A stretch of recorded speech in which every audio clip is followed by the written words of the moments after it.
Bueno, hay pocos hoy. Por ahí están por entrar. Podemos esperar un minuto, 2 minutos, no mucho Sí, más. profe, el link que estaba directo desde el campus llevaba a otra reunión que decía que era anterior o del 9 de septiembre, una cosa así. Tuve que entrar por el del mail o por uno que pasaron en el grupo. Ah, qué macano. Bueno, sí, sí, sí, puede ser que me haya olvidado de, o de borrarlo o que haya usado, lo haya copiado mal. Sí, puede ser. Qué macana.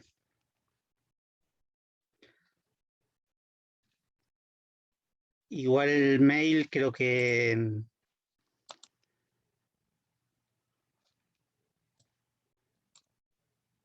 sí, el mail lo mandé ayer, por suerte, de recordatorio.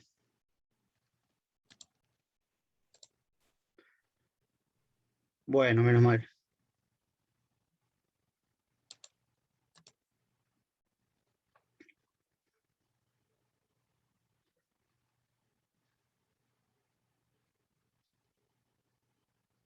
Bueno, vamos empezando de a poco, retomando en realidad lo que estábamos viendo en la clase pasada. Recuerden que de todas maneras el martes que viene es la primera evaluación. Va a ser, como les dije, todas las clases, digamos, como está estipulado, entre las 8 y las 11 de la noche, 20 y 23, con un pequeño, por ahí 23:15, pongo una cosa así, para dejar un poquito más. Tienen que hacerla en ese momento, así de las 20 y las 23, antes de las 23 o antes de las 23:15, subirla de nuevo al campus. Ya después de esa hora no se va a poder. Pero voy a liberar a las 20 para que la puedan ver, pero bueno, por supuesto no la van a contestar enseguida, pero se supone que la pueden contestar en poco tiempo. Pueden ser 2 o 3 preguntas, todavía no sé, con los temas que veamos hasta el día de hoy. Pero, digamos, denle mayor importancia a Saussure y, en segundo lugar, a Bakhtin, porque sobre Benveniste siempre podemos volver, pero Saussure y Bakhtin son fundamentales. Y van a ser fundamentales también después para el final, también para el final obligatorio, que lo van a tener más lejos, por más que hagamos una clase de repaso general antes del, del final, digamos, de todas maneras lo van a tener un poquito más lejos. Así que denle mayor prioridad a Saussure y Bakhtin, que le dedicamos 2 clases a cada uno. Y además está la comparación entre ellos, que es importante. Sí, es lo que les vengo diciendo todas las clases, pero en este caso la franja horaria es de 20 a 23, el mismo día, el martes, o sea que no hay clase. Yo, por supuesto, voy a estar pendiente por las dudas, pero al final no sabemos todavía cómo va a ser. Suponemos que el final va a ser virtual, pero en realidad no hay nada confirmado, ni siquiera la fecha exacta. ¿Sí? El final, por supuesto, es en diciembre, pero no sabemos ni siquiera la fecha. Siempre es un sábado a la mañana, eso sea como sea, eh, pero en realidad no sabemos bien la fecha. Hay un rango de fechas y si hay un sábado va a ser ese sábado, seguramente. Eso no lo disponemos nosotros, lo dispone la universidad directamente, ¿no? El ciclo básico. Y va a ser igual que este parcial. En diciembre es escrito. En diciembre es escrito, sea presencial o sea virtual. Yo creo que va a ser virtual de todas maneras, porque es imposible todavía juntar a toda la gran cantidad de alumnos que hay, como se hacía antes, digamos, juntarlos todos en Ciudad Universitaria, no va a pasar por ahora. Pero si encuentran alguna alternativa para que sea presencial, bueno, lo avisarán en algún momento. Pero no creo, en principio no creo. Igual eso no depende ni de ustedes, ni de mí, ni eso lo va a decidir la universidad.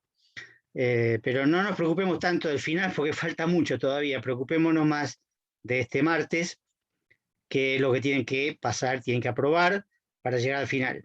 Si no lo aprueban, no llegan al final. Más allá de que no tiene nota. ¿Es aprobado o desaprobado? Y muy importante, las correcciones que les vaya a hacer en el momento, como en la actividad que hicieron sobre Saussure. Bueno, acá también van a tener correcciones hechas con control de cambio y van a tener que ver, digamos, cuáles son sus errores para repasar en función del final, más allá de que estén aprobados. Si están desaprobados, bueno, tendrán una posibilidad de recuperatorio en la última clase, pero bueno, eso lo veremos más adelante cuando vayan pasando los días, porque no, adelantarse tanto ahora la verdad no vale la pena. Sin nota, sí, como se sabe de la primera clase. Hay que, hay que levantar un poquito la atención porque me están preguntando cosas que venimos viendo desde la primera clase, ¿sí? No sea cosa que, bueno, que se pierdan esta información importante por no estar atentos o por no haber visto las clases, ya que están grabadas, aprovechenlas, ¿sí? Porque si no, es como que estoy repitiendo siempre lo mismo, digamos, ¿no? E incluso lo puse por escrito, también lo puse por escrito, no sé si no les llega a los mails o qué. Bueno, entonces, la clase pasada estábamos viendo uno de los artículos de Benveniste, habíamos empezado a verlo, que es el aparato formal de la enunciación, mediante el cual, digamos, habíamos aprendido un poco una noción, digamos, más profunda, digamos, de lo que es la enunciación, como un acto por el cual el hablante, el individuo hablante, se apropia del sistema de la lengua para ponerlo en funcionamiento de manera concreta, con lo cual produce enunciados.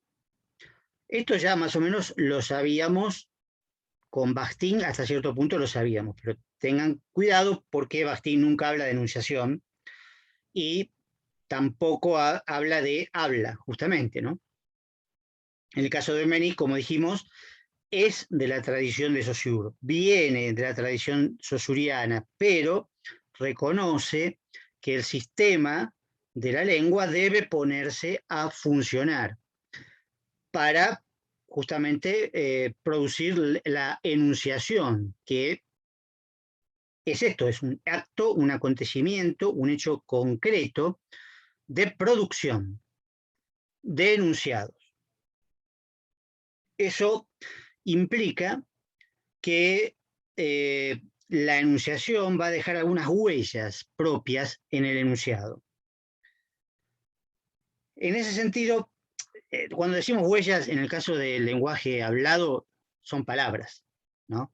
Si fuera otro lenguaje como visual, tendríamos otros elementos como el punto de vista, por ejemplo, la perspectiva o el ángulo de cámara, lo que ustedes quieran.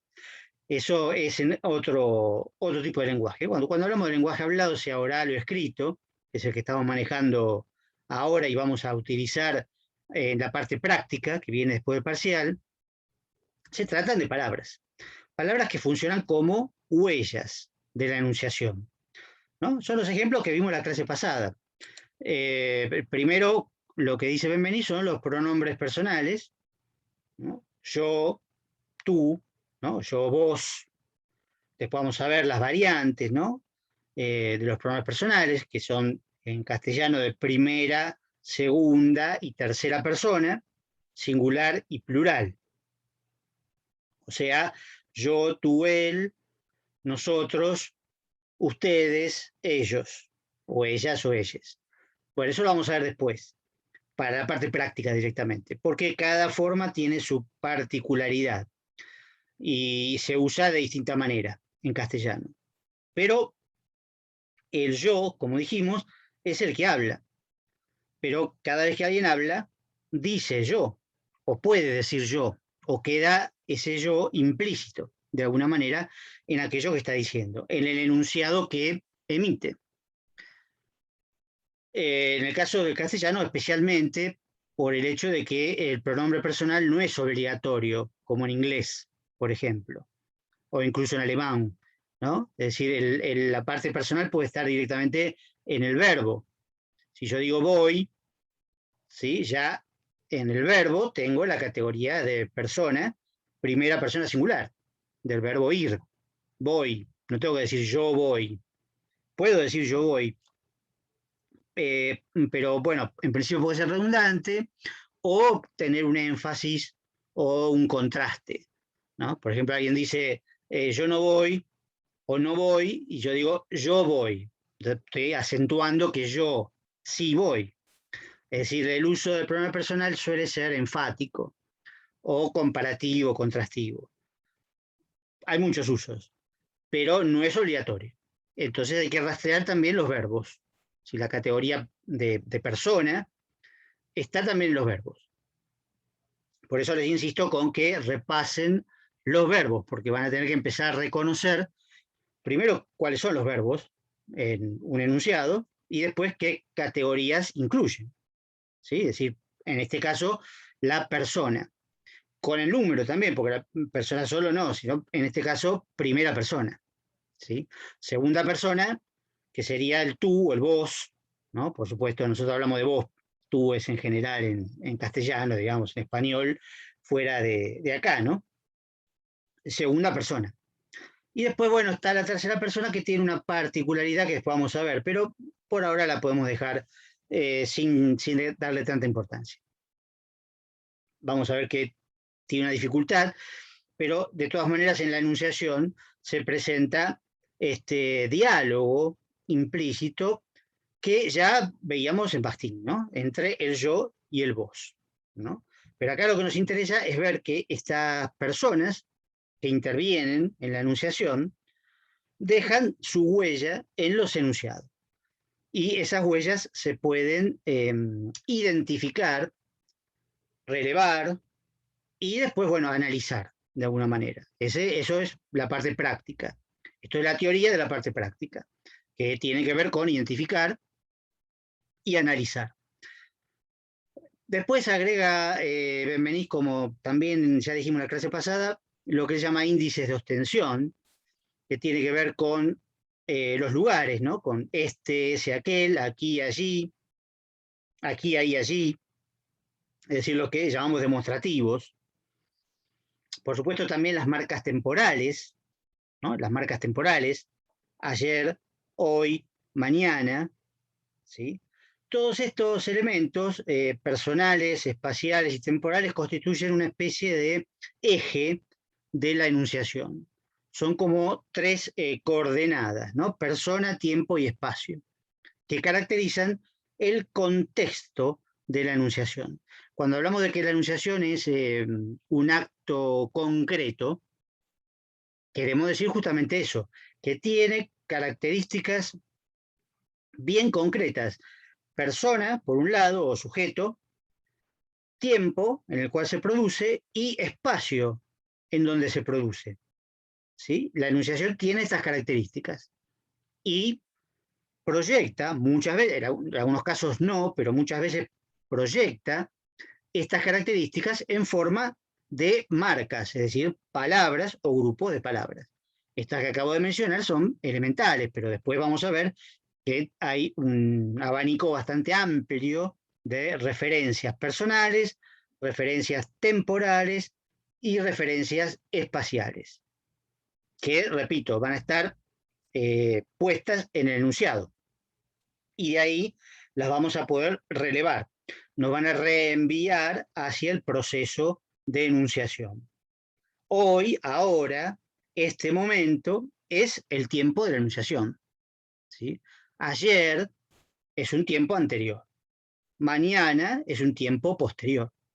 Pero fíjense que a medida que el tiempo pasa, la referencia va cambiando, porque mañana ya no es martes, ya no es 14 de septiembre, ¿no? Entonces va cambiando.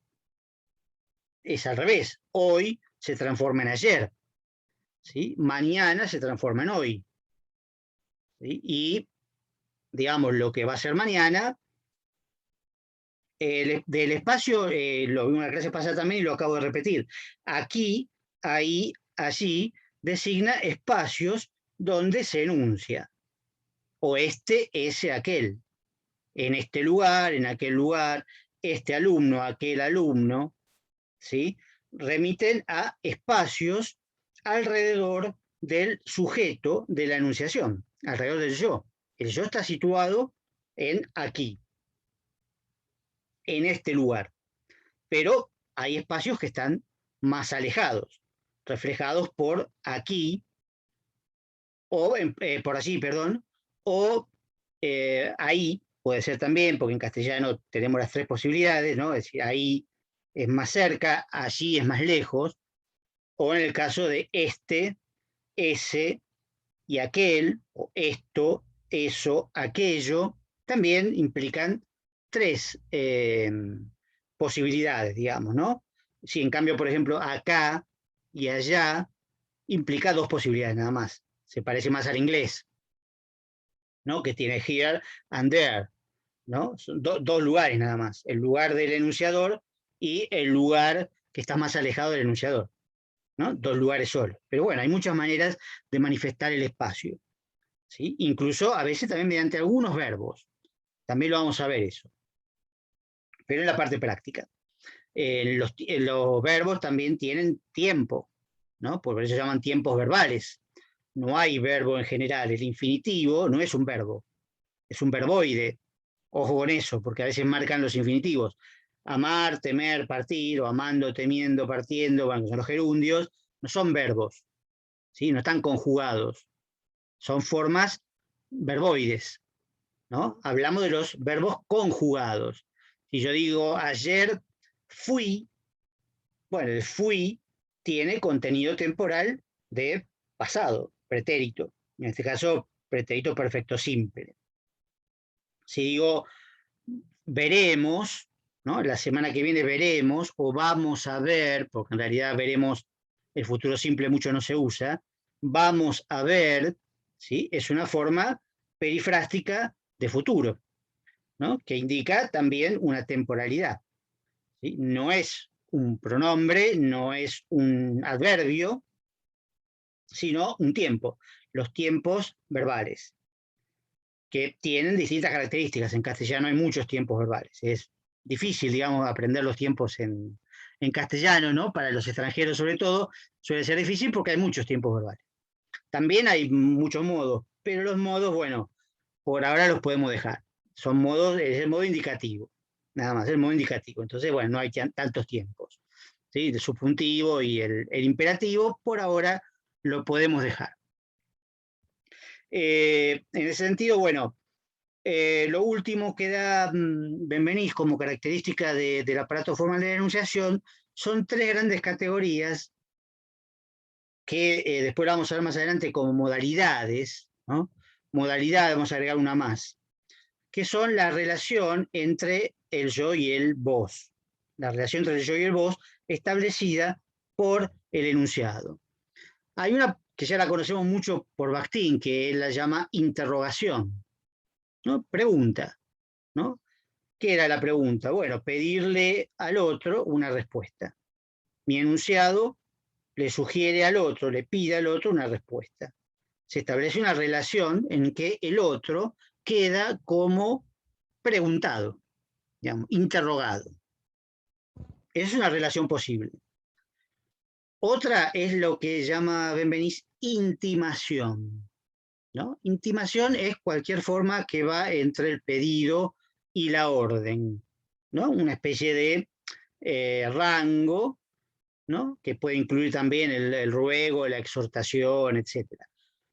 Tiene que ver mucho con la relación concreta que tengan los dos sujetos, ¿no? El enunciador y el enunciatario, porque digamos que uno le puede dar una orden a una persona que por alguna razón es subordinada, pero obviamente no le puede dar una orden a cualquiera.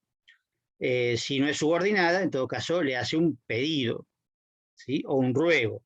Pero en todo caso, en ambos casos, y en todas las variantes que pueda haber entre uno y otro, digamos, entre lo que es un pedido y lo que es una orden, implica que el otro debería realizar una acción. Lo que se le solicita, Profe, sí, sí, acá a mí se me había generado la duda con la sugerencia. porque la sugerencia parte como una pregunta, en realidad espera una respuesta del otro, pero es más parecido a un pedido en realidad. Yo te sugiero algo y Sí, sí, entonces, es más del lado de la intimación. No, no, ok, pregunta, no, la sugerencia no, no caería como pregunta, digamos. ok, No, no, no, no, porque siempre es para que el otro haga algo, ¿no? Es para que el otro haga algo. Así que implica una acción deseable, digamos, por parte del otro. Lo que hay que puede ser que esa acción no se produzca, ¿sí? Incluso en el caso de la orden, podría ser que no se produzca. Ahora, puede ser, por supuesto, también que eso implique un cierto castigo, una cierta sanción, en el caso de que una orden sea desobedecida, una orden en sentido estricto, ¿no? De un jefe, de un superior, lo que fuera. Pero bueno, los pedidos pueden no ser cumplidos y bueno, no pasa nada, qué sé yo, uno se enoja o no sé, o se queda mal, decepcionado, lo que fuera. Pero en todo caso, no pasa nada. Lo que importa es que el otro queda en la posición de haber sido solicitado o sugerido o intimado, que lo que la palabra que él usa es intimación, es una forma que él elige para hablar de esto, que en general aparece justamente en lo que mencionaba antes, en modo imperativo, pero puede tener otras formas también, ¿sí? Puede haber formas indirectas también, pero si nos metemos en eso la complicamos demasiado. Sería mejor verlo en su momento cuando veamos modalidades, que es un poco más amplio el tema, y vamos a ver que, bueno, efectivamente se puede pedir algo a través de una pregunta, se puede ordenar a través de una aserción, etcétera, y ahí se complicaría un poco. Pero de todas maneras, estos son grandes categorías. Si por ahí nuestra pareja dice hace frío, bueno, es una afirmación, hace frío, pero por ahí en realidad nos está ordenando que cerremos la ventana, digamos, ¿no? Puede ser exactamente eso, una orden de cerrar la ventana. Más vale que lo hagamos, ¿no? Porque si no se arma. Bueno, eso es un ejemplo, pero por ahora nos quedamos con el esquema general, superficial. En general, la intimación se hace justamente con el modo imperativo que para eso está. Cerrar la ventana, ¿no? Cerrar la ventana. O alcanzame tal cosa. Eso sería un poco el modo imperativo, en este caso en segunda persona, porque también podría ser el modo imperativo no tiene primera persona, ¿no? Tiene segunda persona y primera persona del plural, por ejemplo, ¿no? Hagamos tal cosa, ¿sí? Hagamos tal cosa. Eso también puede ser una intimación. Se puede entender como una exhortación, como un pedido, ¿sí? Como un ruego o incluso también como una orden, ¿no? Hagamos tal cosa. Bueno, puede ser una orden, pero para que se haga en conjunto, también, un acto de dos o de más personas. Y eso es tan imperativo también, ¿no? Hagamos tal cosa es imperativo, modo imperativo, no indicativo. ¿Sí? Para eso está en castellano. Ahora, por supuesto, se puede hacer de otra manera, se puede agregar un por favor, ¿sí? O cosas similares para ser más cortés, para ser más delicado, ¿no? Porque el imperativo puede resultar agresivo en determinadas circunstancias. ¿Sí? Pero bueno, todo esto lo vamos a ver un poquito más adelante en la parte práctica. La tercera forma que da Benveniste es la aserción, que tanto puede ser afirmativa como negativa. Es decir, una afirmación o una negación implica un cierto compromiso del enunciador con el otro, en el sentido de que uno afirma o niega cierto estado de las cosas, cierto estado del mundo, ¿no? Yo digo llueve o no llueve, es una aserción. En ambos casos es una aserción. A veces fíjense que aserción se usa solamente para lo afirmativo, pero no, aserción es también afirmativo o negativo, que de hecho en castellano muchas veces lo negativo simplemente es la misma afirmación con la palabra no, o alguna otra negación similar, que hay muy pocas partículas negativas en castellano. No, nunca, no hay muchas partículas negativas. Entonces, cuando uno dice llueve, lo que está haciendo es comprometiéndose frente al otro con un estado de las cosas, informándole de algo, ¿sí? Informándole de algo. Es decir, yo te digo que llueve. Yo te digo, te afirmo que llueve. Si digo no llueve, es yo te niego que llueve, ¿sí? O yo te afirmo que no llueve. Es lo mismo. Digo la parte implícita, ¿no? El compromiso con el otro. Esas serían las tres grandes formas. Podemos saber que puede haber otra, pero sería el aparato formal de la enunciación tal cual lo despliega Benveniste. Después vamos a ver Perdón, Pablo, Sí, estoy repreguntando. El compromiso ese que implica con el otro, sería marcar la postura que uno tiene frente a ese enunciado. tal cual, tal cual. Ok. Exactamente. Es eso, es eso. No sé, viene Milei y me dice el calentamiento global no existe, es una aserción y está marcando su postura frente al otro. Perfecto, tal cual. Te está Ah, listo. diciendo que él cree eso y por lo tanto lo afirma. Tal cual. Y lo ponemos al final, Benveniste lo pone al final justamente porque pareciera que no hay ningún tipo de relación y sin embargo es una relación tan fuerte como la pregunta o la intimación. ¿Sí? Es decir, ¿hay calentamiento global? Es la pregunta para que uno responda. ¿No hay calentamiento global? Es una afirmación. Y en ambos casos, la segunda persona queda en una determinada posición. En el primer caso, debería responder lo que piensa esa persona. Y en el otro caso, no hay necesariamente una reacción necesaria, sino el creer que la persona que dice eso cree que es así. O por lo menos que eso es lo que está afirmando o negando. ¿Sí? Exactamente como vos dijiste. Es decir, hay un compromiso de que se afirma la postura personal frente al otro. Y el otro, bueno, por supuesto, no tiene por qué compartirla, pero se hace cargo o toma nota de esa postura. Vamos a ver que la mayoría de los textos suelen ser asertivos, pero bueno, por supuesto hay excepciones, depende del género discursivo, diríamos, con Bakhtin. Hay géneros discursivos que son predominantemente interrogativos, por ejemplo. En el caso de un examen que tiene preguntas, bueno, ahí predomina lo interrogativo, se buscan respuestas. Si tenemos un manual de instrucciones, por ejemplo, vos habéis dicho sugerencias, pero por ejemplo las instrucciones, ¿no? Son intimativas en el sentido de Benveniste, no es porque sean obligatorias, pero digo, si usted quiere que funcione bien el aparato, bueno, primero prenda el botón, etcétera, ¿no? Como dicen las instrucciones de shampoo, digamos, ¿no? Destapar el shampoo, ponerse en el pelo, bueno, ¿no? Las famosas instrucciones de shampoo. Esas, bueno, son instrucciones, son imperativas, son intimativas, porque si uno no saca la tapa, digamos, no se abre, no sale el shampoo de adentro. Bueno, digamos que sería un género discursivo particular. Pero digamos que la mayoría de los textos probablemente sean asertivos o predomine lo asertivo. En los géneros de tipo, como los que estamos estudiando ahora, académicos, la mayoría es asertivo, ¿no? Es decir, el autor da su opinión frente al lector o al enunciatario, da su opinión sobre el estado de una cuestión determinada, como puede ser la enunciación o como puede ser el enunciado o el signo, etc. En algún momento puede haber enunciados que cambien la enunciación con alguna pregunta que seguramente lo más probable es que sea retórica, después también por ahí vamos a ver esto un poco, o algún otro tipo de pregunta, porque hay varios tipos de preguntas, o puede ser algún tipo de exhortación. Puede ser que en un momento dado el autor diga, bueno, ahora pasemos a otro tema.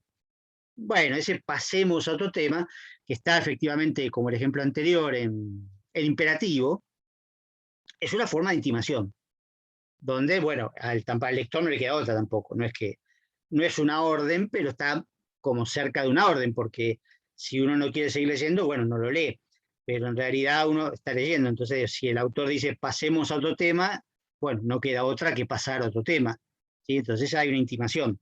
Pero en general, por supuesto, el artículo va a ser básicamente asertivo. va a decir las cosas son así, las cosas son así. A partir de ahora, aclaro, porque por ahí se van a confundir en eso y influye después en la parte práctica, vamos a ver los enunciados como oraciones pronunciadas. Es decir, en un texto determinado para analizar, para poder distinguir más o menos bien, vamos a hablar de enunciado como una oración efectivamente pronunciada por alguien, por el autor. No en el sentido de Bakhtin de que todo el texto es un enunciado. ¿Se acuerdan que eso es propio de Bakhtin?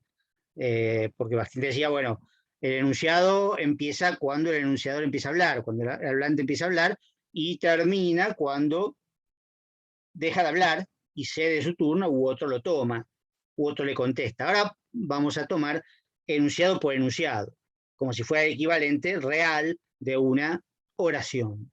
¿Sí? Porque es más cómodo verlo así, digamos, ¿no? Para la parte práctica, nada más. ¿Sí? Después vamos a ver algunos dibujitos. Ahora cuando cambie, vamos a ver si podemos ver algunos dibujos para que se visualice un poquito mejor esto. Pero bueno, igual no tiene tampoco por ahora mucha importancia, es un detalle. Solamente cuando veamos la parte práctica, vamos a hablar de enunciado, primer enunciado, segundo enunciado, tercer enunciado. O primer párrafo, segundo párrafo, tercer párrafo, para situarnos en el lugar que estamos analizando, ¿no? En el lugar del texto que estamos analizando. Acá lo que importa es que la enunciación produce enunciados. Y como todo acto de producción, deja sus huellas en el enunciado. Esas huellas son las que vamos a tener que relevar y son las que Benveniste establece como aparato formal de la enunciación. Es decir, un tipo de palabras especiales, no en este caso las modalidades, sino las primeras, ¿no? Los pronombres personales, las marcas temporales, las marcas espaciales, se llaman deícticas, palabras deícticas, o directamente como sustantivo, deícticos. Deícticos o también como sistema general, deixis, que es directamente la palabra griega. Deixis es el conjunto de estas huellas, personales, temporales y espaciales. ¿Sí? De ahí fíjense que deixis, de la palabra griega, ¿no? Que significa indicar, o indicación, o señalar, ¿no? De ahí viene el dedo índice, ¿no? La palabra índice, ¿no? Viene de deixis. O sea que lo que estamos haciendo es relevando índices. ¿Por qué el dedo índice se llama índice? Porque es el que se usa en muchas culturas para señalar, ¿no? Uno señala con el índice. ¿No? Dice, se me fue el 132, bueno, ¿no? O ¿en qué casa es 5400? Y uno señala, allá, para aquel lado, ¿sí? Entonces, por eso se llama índice, porque es el dedo que se usa para señalar, para indicar. Y estos son justamente indicaciones, en este caso en forma de palabras, ¿no? Por supuesto, y no de gestos. Pero es como si fueran gestos. En el fondo es como si fueran gestos. Por eso uno puede decir, bueno, este alumno, el que está acá, ese, el que está un poquito más allá, o aquel alumno, ¿sí? Y tú puedes usar la palabra junto con el gesto, ¿no? Eso puede ser. En lo espacial se nota más, por supuesto, ¿no?